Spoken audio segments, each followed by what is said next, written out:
Dear students, मैं doctor Chandra Kamar, assistant professor sociology, SMKP government college Neem Ka Thana, आज आपसे BA पार्ट सेकेंड सोशियोलॉजी के paper first social research methods के एक टॉपिक पर बात करूंगी। और आज का हमारा जो टॉपिक है वो है प्रोसेस ऑफ सोशल रिसर्च, अर्थात सामाजिक अनुसंधान की प्रक्रिया। तो सबसे पहले हम ये देखते हैं कि सामाजिक अनुसंधान होता क्या है। हम इसकी मीनिंग को देखते हैं। सामाजिक अनुसंधान का तात्पर्य है कि समाज के विषय में, सामाजिक घटनाओं के विषय में, सामाजिक समस्याओं के विषय में या फिर सामाजिक जीवन के नियमों के विषय में ज्ञान प्राप्त करना और सामाजिक घटनाओं के पीछे छिपे कारण परिणाम संबंधों को जानना कि जो घटना है उसके पीछे क्या कारण है। उदाहरण के लिए आप गरीबी की समस्या लीजिए, तो गरीबी की समस्या के पीछे क्या सामाजिक कारण है उनको ढूंढना।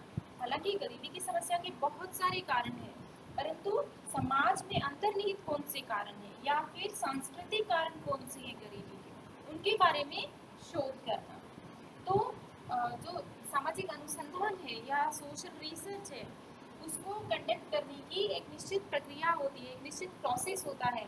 हम उसे ऐसे ही नहीं कर सकते ना, जैसे कि आम आदमी की जैसे हम निष्कर्ष नहीं निकाल सकते किसी सामाजिक घटना के विषय में। हमें वास्तविक रूप में तो हमें चरणबद्ध तरीके से शोध की एक प्रक्रिया अपनानी पड़ती है, तभी हम कुछ निष्कर्ष निकाल पाते हैं सामाजिक घटनाओं के विषय में। तो जैसा आप सब जानते हैं कि इसकी आवश्यकता क्यों है, तो जैसा आप जानते हैं कि जो मैन है वो क्यूरियस है बाय नेचर, हम जिज्ञासु हैं, जिज्ञासु प्राणी हैं। तो मानव ने सर्वप्रथम अपने आसपास के पर्यावरण का अध्ययन किया, इसलिए प्राकृतिक विज्ञानों में शोध का जो विकास है वो सामाजिक अनुसंधानों की बजाय पहले शुरू हो गया। और फिर जब मानवीय जो समाज है उसकी विभिन्न अवस्थाओं में हम आगे बढ़े तो इंडस्ट्रियलाइजेशन हुआ, ऑटोमेशन हुआ, मतलब स्वचालन हुआ, इंडस्ट्रियलाइजेशन, ऑटोमेशन या फिर नगरीकरण, अर्बनाइजेशन जैसे हम कहें तो अर्बनाइजेशन आदि और अन्य कारकों की वजह से, जैसे द्वितीय विश्व युद्ध या फिर साइंटिफिक एडवांसमेंट, वैज्ञानिक प्रगति, इससे हमारे समाज में काफ़ी समस्याओं ने जन्म लिया, जैसे कि गरीबी अमीरी में बढ़ता हुआ अंतर, बेरोजगारी हुई, गरीबी की समस्या हुई और पर्यावरण का प्रदूषण हुआ, कच्ची बस्तियां हुई, आवास की समस्या हुई। तो इन सब समस्याओं के अध्ययन करने के लिए हमें सामाजिक अनुसंधान की आवश्यकता होती है। तो जो सामाजिक अनुसंधान है उसको हम करते हैं ताकि हम समाज के विषय में हमारे ज्ञान की वृद्धि करें और समाज के बारे में हम भविष्यवाणी भी कर सकें। तो जैसा आप जानते हैं कि सोशियोलॉजी के जो फाउंडिंग फादर है ऑगस्ट काम्ट, उन्होंने भी समाजशास्त्र को एक वैज्ञानिक विषय बनाना चाहा था। और आप जानते हैं कि सोशियोलॉजी जो हमारा सब्जेक्ट है समाजशास्त्र, उसकी प्रकृति भी कहीं ना कहीं वैज्ञानिक है। तो हमारा जब विषय वैज्ञानिक है और हम वैज्ञानिक निष्कर्ष निकालना चाहते हैं सामाजिक जीवन के विषय में, सामाजिक घटनाओं के बारे में, हम भविष्यवाणी करना चाहते हैं, हम समाज को बेहतरीन तरीके से समझना चाहते हैं ताकि हम सही नीतियों का निर्माण कर सकें, समाज के लिए समस्याओं का समाधान कर सकें। और इसके अलावा हम लोग जो है, जो हमारी रिसर्च इंस्टीट्यूशंस हैं वो ठीक से काम कर पाए, इसके लिए ये शोध की हमें आवश्यकता होती है। तो जो सामाजिक अनुसंधान है या सामाजिक शोध है उसके मोटे मोटे दो उद्देश्य होते हैं। एक तो है आपका सैद्धांतिक उद्देश्य।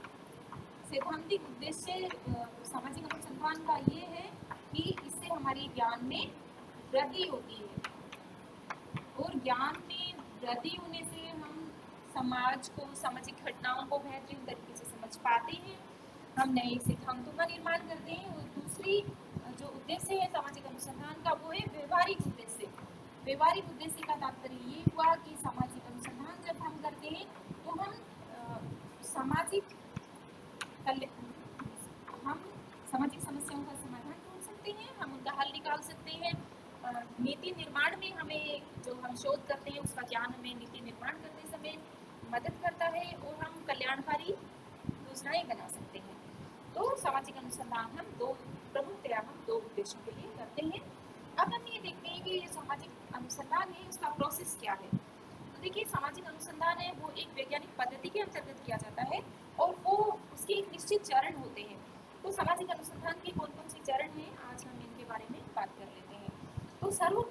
है कि विषय का चयन।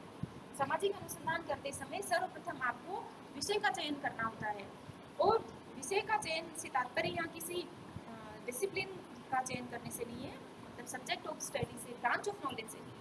विषय का चयन से तात्पर्य है कि टॉपिक क्या है जिस पे आप अध्ययन करना चाहते हैं।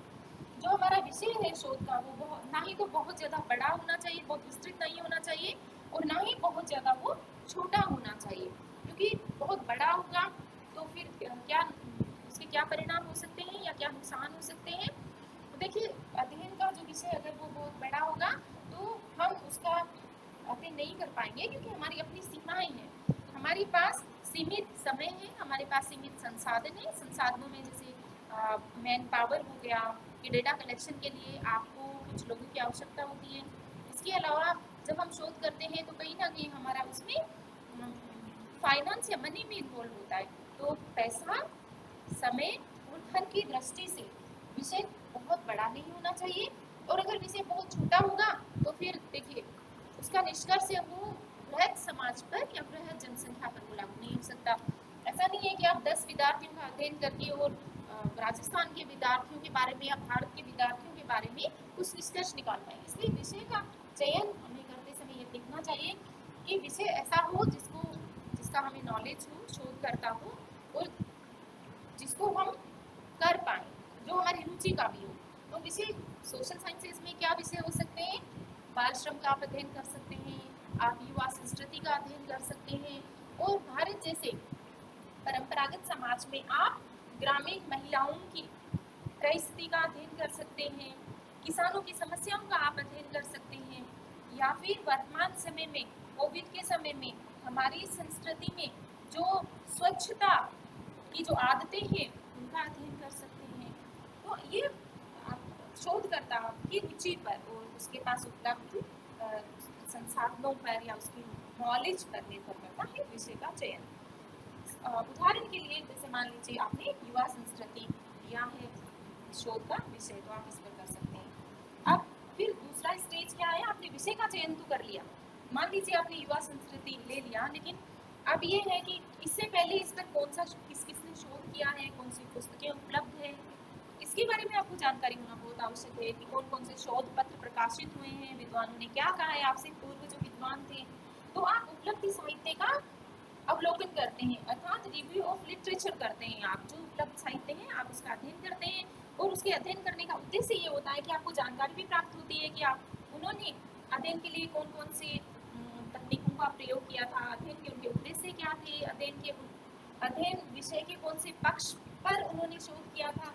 तो अगर यहाँ कहीं भी गैप है रिसर्च में, आपको लगता है कि आपके पूर्व शोधकर्ता ने जो शोध किया है वो विषय के बारे में पूर्ण जानकारी नहीं दे पा रहा है, और उसमें कुछ और जोड़ा जाना चाहिए, उसके कुछ पक्षों को उसने निग्लेक्ट कर दिया, उपेक्षा कर दी है, तो आप उनको अपने अध्ययन में शामिल कर सकते हैं। इसलिए रिव्यू ऑफ लिटरेचर का तात्पर्य ये है यहाँ पर, और रिव्यू ऑफ लिटरेचर का उद्देश्य भी यही है कि रिसर्च गैप्स को फाइंड आउट करना और फिर उन पर रिसर्च करना। जो अगला हमारा चरण है प्रोसेस ऑफ सोशल रिसर्च में या सामाजिक अनुसंधान की प्रक्रिया में है, वो इकाइयों का चयन करना। आपने जो अध्ययन का विषय चुना है उसके अंतर्गत आप किन किन इकाइयों से आप संपर्क, इकाइयों का तात्पर्य है यहाँ की व्यक्ति, उत्तरदाता। जैसे मान लीजिए आपने युवा संस्कृति आपने विषय लिया, तो आप युवाओं को आप चयन करेंगे, लेकिन किस प्रकार से आप चयन करेंगे ये आपको देखना है। ऐसा नहीं है कि आप पूरे भारत के युवाओं का ही चयन कर लें, नहीं, ये आपको देखना पड़ेगा आप कौन से युवाओं का, ग्रामीण युवाओं का आप करना चाहते हैं, शहरी युवाओं का करना चाहते हैं, या फिर एक निश्चित एज ग्रुप के युवाओं का आप चयन करना चाहते हैं। तो आप इकाइयों का चयन करते हैं इसमें, शोध की इकाइयों का। फिर नेक्स्ट स्टेज है अपना उपकल्पना का निर्माण। इसका तात्पर्य है कि सामाजिक अनुसंधान के लिए आप एक हाइपोथेसिस का निर्माण करते हैं। Formulation of hypothesis is very very important. अब देखते हैं उपकल्पना होती क्या है। तो उपकल्पना का तात्पर्य है कि दो वेरिएबल्स के बीच में जो रिलेशनशिप होता है उसको फाइंड आउट करना, मतलब दो चरों के बीच में जो संबंध है। उपकल्पना के लिए आप ये भी कह सकते हैं कि ये एक टेंटेटिव स्टेटमेंट है, ये एक आइडिया है, और जिसकी वैलिडिटी को आपको शोध के दौरान चेक करना होता है। वो उपकल्पना फिर आपकी सही भी हो सकती है, और उपकल्पना आपकी गलत भी साबित हो सकती हो, कैसे भी हो वो हमारे शोध का निष्कर्ष होगा। कई बार उपकल्पना का आप निर्माण नहीं भी करते हैं, लेकिन अधिकतर में आप उपकल्पना का निर्माण करते हैं।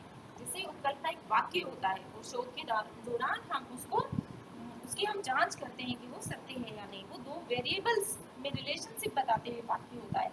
जैसे कि युवा संस्कृति के बारे में आप उपकल्पना बना सकते हैं कि जो युवा मादक पदार्थों का इस्तेमाल करते हैं उनमें अपराध की प्रवृत्ति अधिक पाई जाती है। अब ये शोध के दौरान सही भी प्रूव हो सकती है और गलत भी साबित हो सकती है।